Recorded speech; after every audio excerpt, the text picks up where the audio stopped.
Olá, alunos, tudo bem com vocês? Olha só, dando continuidade aos conteúdos com foco no Enem, do laboratório nessa modalidade de aula virtual, então vamos dar sequência ao assunto sobre ligações químicas, tá? Nas quinzenas passadas, nós aprofundamos e falamos sobre funções orgânicas, hidrocarbonetos, funções oxigenadas, nitrogenadas e as reações orgânicas. E agora vamos falar sobre essas ligações químicas que compõem, vamos relembrar, na verdade, essas ligações químicas que compõem essas reações, que formam as estruturas, que mantêm esses átomos unidos, ok? Então, lembrando que essa aula é na modalidade EJA, da Escola Estadual Fernandina Malta, em Rio Lago, aqui em Alagoas. Então, antes de mais nada, começamos com essas perguntas.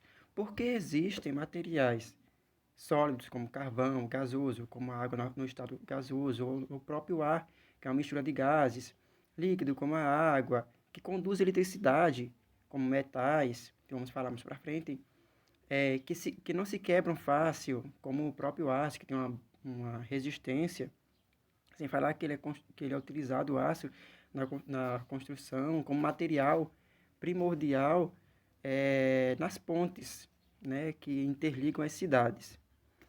E outros materiais que são fáceis de se quebrar, como o próprio vidro, ou outros materiais, como cera, né, materiais viscosos, enfim. Por que existem essas propriedades? Olhando para essa figura, dando continuidade, nós vemos essa panela de alumínio com o macarrão, né? A dona de casa, enfim, está ali preparando o alimento. Mas por que é utilizado a panela de alumínio e não a panela de ferro, propriamente dita? Ambos são metais, mas é utilizado o alumínio por causa da sua facilidade de se trabalhar, né? de manuseá-lo, sem falar que ele conduz bem o calor. Então, ele absorve bem esse calor e transmite para o material que está contido nele, tá? Sem falar que é mais leve, como falei, é mais fácil de trabalhar. Nessa mesma figura, a letra A, né, representa essa panela de alumínio. A letra B representa o açúcar e a letra C representa o sal. Em relação ao açúcar e o sal, a temperatura ambiente, eles são sólidos brancos, cristalinos, e a gente não vê muita diferença. Lógico, no sabor também nós percebemos essa diferença quando colocamos na boca, enfim. Mas, quando eles são submetidos a aquecimento, esses sólidos ocorrem transformações diferentes. Por exemplo, o açúcar, como quando ele é aquecido, e ele começa a derreter, chegando à fase líquida,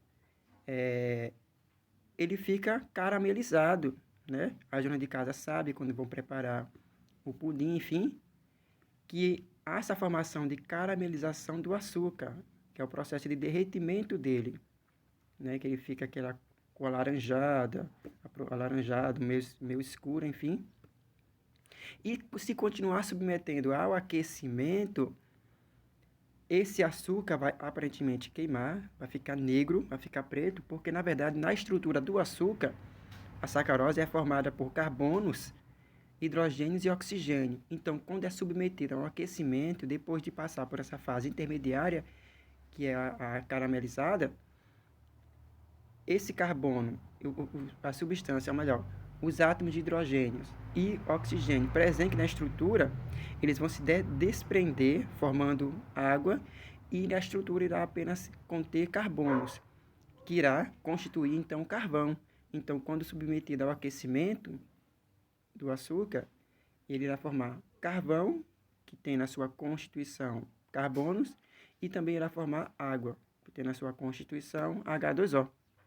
Em relação ao sal, quando ele é aquecido, ele precisa de uma temperatura acima de 800 graus Celsius para que ele seja fundido, ou seja, para que ele passe pela fusão, para que ele passe do sólido para o líquido, tá?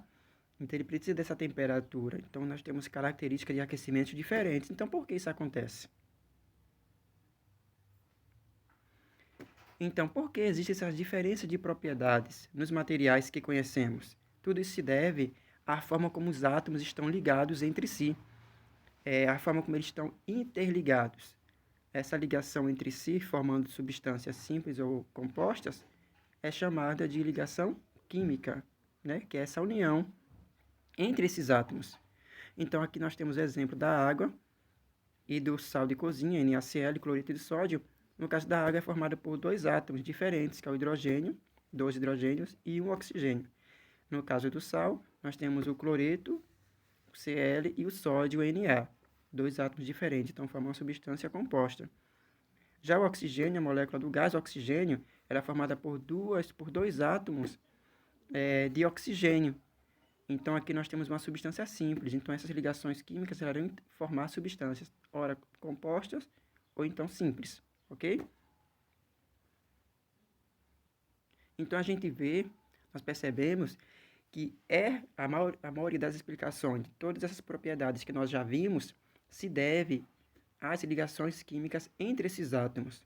Lógico que também tem outra explicação em relação à geometria, a forma como essa estrutura está organizada, mas isso deixamos para uma outra parte, até porque nessa aula iremos abordar apenas o início dessas ligações químicas, então é apenas uma parte, para não estender muito a nossa aula, ok? Então, para poder nós trabalharmos essa parte de ligações químicas entre os átomos, nós precisamos entender um pouco sobre a regra do octeto, a teoria do octeto, que segundo Lewis ou Kossel, que é o químico, e o outro físico, estudaram os elementos químicos encontrados na natureza e observaram especificamente os gases nobres, que estão lá mais no canto direito, que é a última coluna da tabela periódica. Eles têm esse nome, gases, eles são gases, e eles têm esse outro nome, nobres, porque na verdade eles raramente interagem entre si, ou seja, eles são totalmente isolados, totalmente estáveis. Por quê? Porque a sua camada, os elétrons ao seu redor, estabilizam as suas ligações, fazendo com que, ou melhor, deixe eles, na verdade, estabilizados, fazendo com que eles não precisem se ligar a outros átomos para se estabilizar. O professor ainda não entender. Foi observado, então, observe aqui, por exemplo, essas duas imagens que eu coloquei. Nessa primeira maior do lado de cá, nós temos a distribuição eletrônica no nível de valência. O que é essa valência? São os elétrons na última camada de energia. E essa última camada que contém esses elétrons que faz com que haja interação de um elétron de um átomo com o elétron do outro. Então, vamos relembrar aquela questão do primeiro ano, ou nesse caso do primeiro período, que consta o assunto do primeiro ano, já que nós estamos na modalidade de EJA, a distribuição eletrônica, a distribuição dos elétrons para cada átomo. Porque, lembrando, são os elétrons que estão mais afastados do núcleo, né? No núcleo do átomo está contido os prótons e os nêutrons. E rodeando esse núcleo, dentro do átomo, estão os elétrons. São esses elétrons que vão participar das ligações.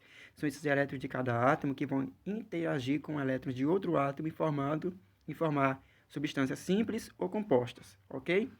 Então, olhando para o hélio, nós temos os gases nobres: hélio, neônio, argônio, criptônio, xenônio e randônio, tá? Então, olhando para o hélio, ele tem apenas dois elétrons, então a sua configuração eletrônica é 1s2, o 2 em cima representa os elétrons.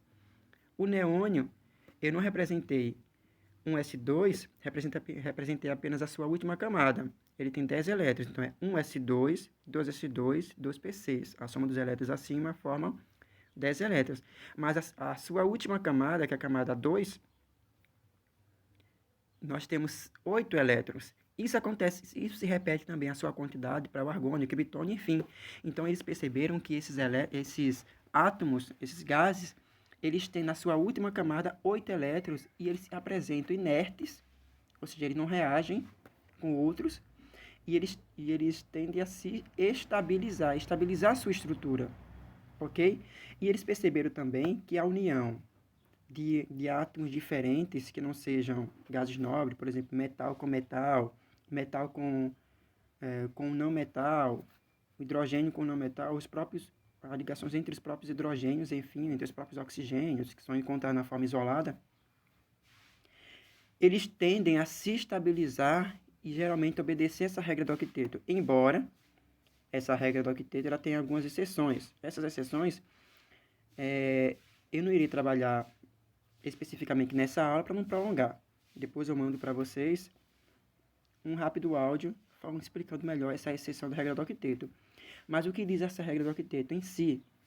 Que para poder o átomo se ligar ao outro, ele busca essa estabilização se ligando a outros átomos para que ao redor deles, ao redor de cada um, ou ao redor de um específico, tenha 8 elétrons ao seu redor, formando então, ou participando então dessa regra, e aí ele tende a se estabilizar, se ligando com outros átomos, tá? Então aqui nós temos a legenda dessa estrutura que diz: são inertes, estáveis e não têm tendência de reagir quimicamente. Apresentam-se na forma de átomos isolados, monoatômicos, tá? E são encontrados na natureza dessa forma. Então, vamos para o próximo slide. Quando eu falo novamente em camada de valência, eu estou falando da última camada. Você faz a distribuição eletrônica. A última camada é aquela que irá conter os elétrons que irão participar das ligações, que irão interagir com os elétrons de outros átomos. Então, é a última camada de distribuição eletrônica de um átomo. Pode ser a camada mais externa, também a que fica mais distante do núcleo atômico, tá? Os elétrons da camada de valência são os que participam das ligações. Então, colocando aqui um exemplo como o oxigênio, a gente sabe que o número atômico do oxigênio é 8. Então, ele tem 8 elétrons envolvidos, tá? Para esse átomo. Então, se nós fizermos a distribuição eletrônica, nós vamos ter 1s2, 2s2 e 2p4. Note que a última camada, 2s e 2p, eu representei em negrito para evidenciar que nós temos aqui 6 elétrons na última camada.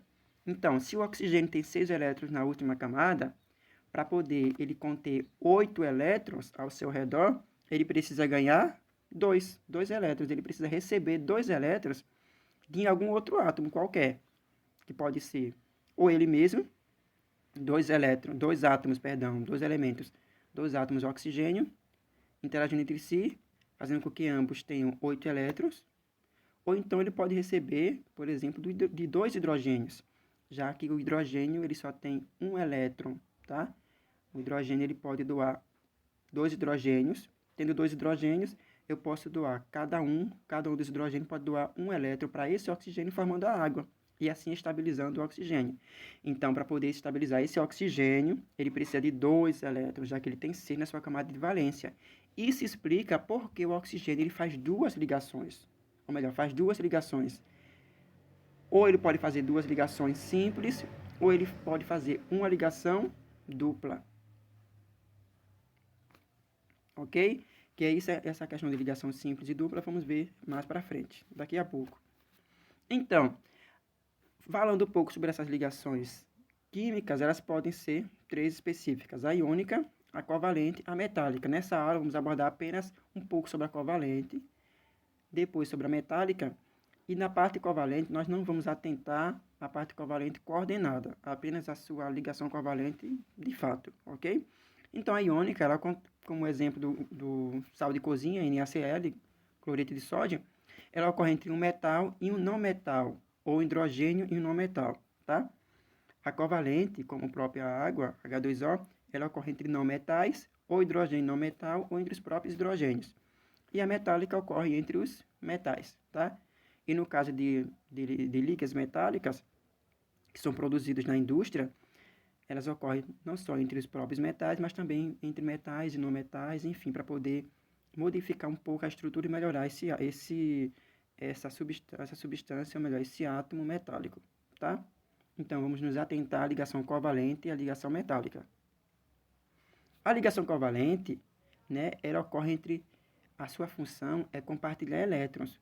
O objetivo delas é compartilhar elétrons de um átomo ao outro, com o outro, para que eles atinjam aquela regra do octeto, para que eles atinjam a estabilidade, tá? Então, essa forma de ligação, essa forma de representar a ligação, nós podemos representar através da fórmula de Lewis, que são esses pontinhos que representam os átomos, ou melhor, que representam os elétrons nesses átomos, ou nós podemos representar através da fórmula de traço. Então, observando essa primeira parte da fórmula de Lewis, nós temos 2 átomos de hidrogênio cada um com seu um elétron, eles vão interagir entre si, formando então a molécula de hidrogênio, que é H2. E essa junção desses dois elétrons irá formar uma ligação simples. O que é essa ligação simples? É apresentada nas estruturas orgânicas, nas estruturas químicas, e orgânicas, enfim.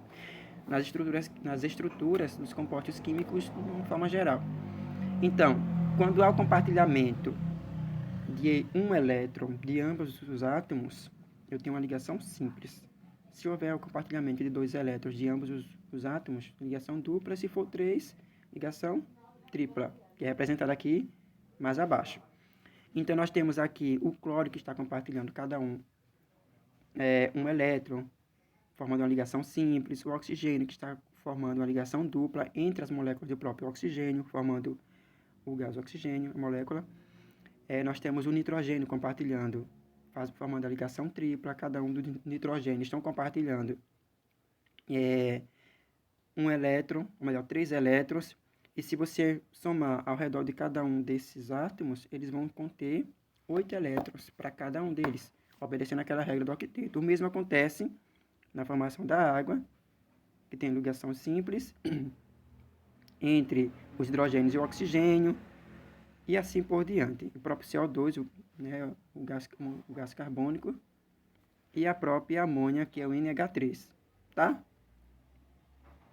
Então, dando continuidade a essas ligações covalentes, nós percebemos, então, que temos grupos específicos em que há essa deficiência de elétrons, que eles precisam obter outros elétrons para poder se estabilizar. Então, olhando aqui para a tabela periódica, o grupo 14, 15, 16, 17, como exemplo, do carbono. O carbono, na sua última camada de valência, lembrando que o carbono tem 6 com número atômico, então fazendo a distribuição dele, 1s2, 2s2, 2p4, 2p2, perdão. Na sua última camada, 2s2 e 2p2, ele tem 4 elétrons na sua última camada. Significa, então, que ele tem 4 elétrons ao seu redor e ele precisa se estabilizar, obtendo outros 4 elétrons de outros elementos, de outros átomos, compartilhando os elétrons para se estabilizar. Então, se ele tem 4 elétrons na sua última camada de valência, ele pode fazer 4 ligações, porque ele precisa receber 4 elétrons. No caso do nitrogênio, na sua última camada de valência, ele tem 5 elétrons, assim como o nitrogênio e outros que compõem esse mesmo grupo. Se ele já tem 5 elétrons, ele precisa se estabilizar recebendo 3 elétrons. Isso explica por que o nitrogênio ele consegue fazer 13 ligações. O oxigênio ele já tem 6 elétrons, então ele precisa de mais 2, por isso que ele faz 2 ligações, ou uma ligação dupla. No caso do flúor, ele já tem 7 elétrons, ele precisa receber apenas 1, por isso que ele forma uma ligação simples. Ok? Tudo certo? Qualquer dúvida, pode me perguntar pelo grupo de WhatsApp, beleza? Ou pelo grupo próprio Google Sala de Aula. Então, quais são as propriedades dessas ligações, ou melhor, dessas substâncias covalentes? E lembrando que a ligação covalente recebe esse nome porque eles estão compartilhando os elétrons da camada, da última camada, da última camada de valência. Por isso, ligação covalente. Eles estão compartilhando os elétrons da camada de valência. Ok? Então, dentre as propriedades das substâncias covalentes, podemos citar que eles podem ser encontrados no estado sólido, líquido e gasoso. Então, ele é bem vasto, Eles apresentam baixos valores de fusão e de ebulição quando comparados aos compostos iônicos, que iremos abordar na próxima parte. Deixa eu passar aqui essa moto, É difícil gravar em casa, mas tudo bem. Mas vamos continuar. Então, essa questão da temperatura de fusão e de ebulição tem a ver com a facilidade com que uma substância ela tem de passar de sólido para o líquido e do líquido para o gasoso, o vapor. Então, essa temperatura ali é baixa, não precisa de temperaturas muito elevadas para que eles passem de uma forma física para outra, passe do sólido para o líquido, do líquido para o gasoso ou no estado de vapor, ok? Então, com exceção do grafite, a maioria dessas substâncias tidas como ligações covalentes, elas não conduzem eletricidade. Então, são basicamente essas propriedades das ligações covalentes. Passando agora para a ligação metálica, que é a última que iremos abordar nessa aula, a ligação metálica ela ocorre entre metais, né? E aí o que acontece? Nós sabemos que os metais eles conduzem bem a eletricidade, mas por quê? Porque há um fluxo de elétrons nessa mesma ligação que mantém esses átomos metálicos, esses elementos metálicos unidos. Professor, não estou entendendo. Como está ali havendo ligação entre metal e metal, entre átomos metálicos e átomos metálicos com outro átomo metálico, ou elementos metálicos, enfim, o que acontece? Esses elementos metálicos, na sua última camada de valência, lembrando que a última camada de valência é onde tem os elétrons que vão interagir entre si, entre outros elétrons de outros átomos, que vai haver a ligação. Mas no caso da ligação metálica, o que acontece? A última valência geralmente, em relação aos átomos metálicos, os elementos metálicos, geralmente ele só tem 1, 2 ou 3 elétrons na sua última camada. E, consequentemente, como essa camada é mais afastada do núcleo, né, desse átomo, esses elétrons acabam ficando soltos. Eles podem sair facilmente desse átomo e interagir com o outro. Porém, o outro átomo, que também é metálico, esses elétrons que estão na última camada, também ocorre isso, porque também ele tem baixa proximidade, né, entre o núcleo e a sua última camada, são aquelas eletrosferas, aquelas regiões circulares, onde estão contidos na última região circular os elétrons, então eles também se desprendem com facilidade. Então, como não tem uma certa atração forte desses elétrons que estão saindo de um átomo metálico, e em relação ao outro, ele não consegue abstrair, não consegue atrair, embora ele consiga, na verdade, mas de forma bem fraca, esses elétrons acabam ficando livres ao redor desses átomos metálicos. Quando esses átomos metálicos acabam perdendo facilmente esses elétrons, saindo, né, do seu próprio átomo e ficando livre ali na minha estrutura, na minha solução, enfim, ele acaba adquirindo uma carga positiva, acaba se tornando um cátion. Então, é um átomo metálico com carga positiva porque ele está deficiente de elétrons, ele perdeu elétrons, então ele tem mais prótons do que elétrons no seu interior, no seu átomo. Esses elétrons livres, eles ficam ali em volta desses cátions, como tem essa figura aqui, carga negativa, esses elétrons que estão livres, e esses amarelinhos aqui são os átomos metálicos que adquiriram uma carga positiva porque estão com menos elétrons e estão com mais prótons, por isso que ele tem essa carga positiva, tá? Esses elétrons livres, eles ficam ao redor justamente desse amontoado de átomos, de elementos metálicos. E aí, como eles ficam livres, é chamado teoria do mar de elétrons. Então, é formado como se fosse uma nuvem eletrônica ao redor desses átomos metálicos, que é essa nuvem que fica ao redor deles, que faz com que esses átomos eles se mantenham unidos.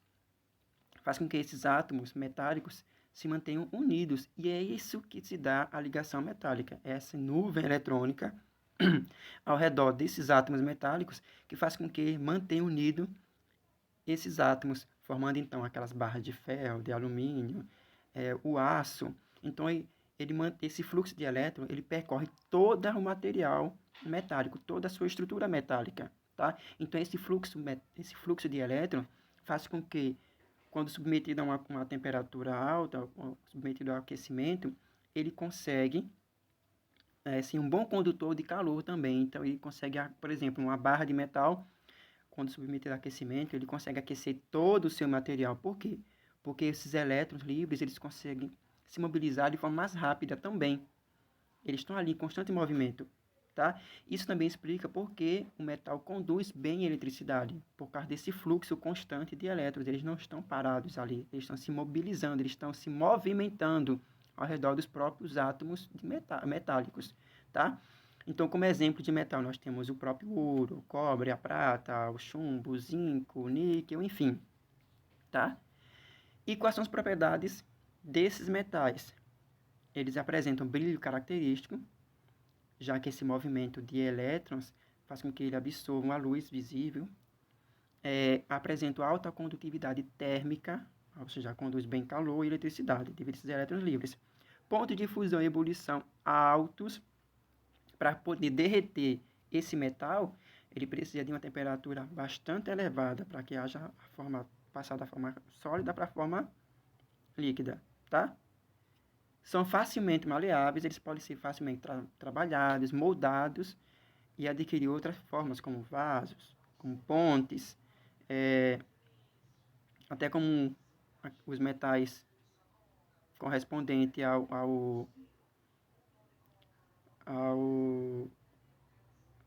esqueci agora. Enfim, depois quando eu lembrar eu falo, tá? Então eles são facilmente maleáveis.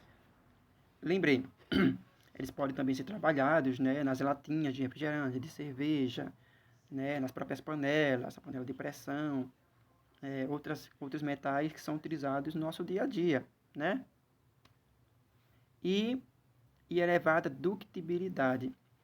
Eles podem ser transformados em fios, né? Ou então eles podem ser transformados em lâminas. E aí é que entramos nas ligas metálicas, por exemplo. Como o ouro é um metal mole, e nós vemos que o ouro é uma estrutura rígida, dura,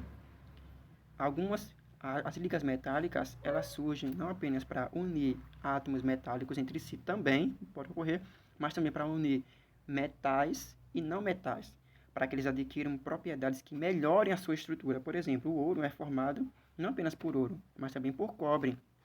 Então, esse cobre garante, então, essa rigidez na estrutura do ouro. Até porque, na natureza, o ouro é encontrado de forma mole, a sua estrutura. Mas o cobre ligado a ele, que é outro metal nesse caso, cobre ligado a ele, faz com que ele supere essa forma mole que ele tem, adquire uma forma enrijecida, né, mais sólida. E aí, então, é o que nós conhecemos hoje. Assim como outras ligas metálicas, que é formada por outros metais, ou metal e não metal, que supera a sua,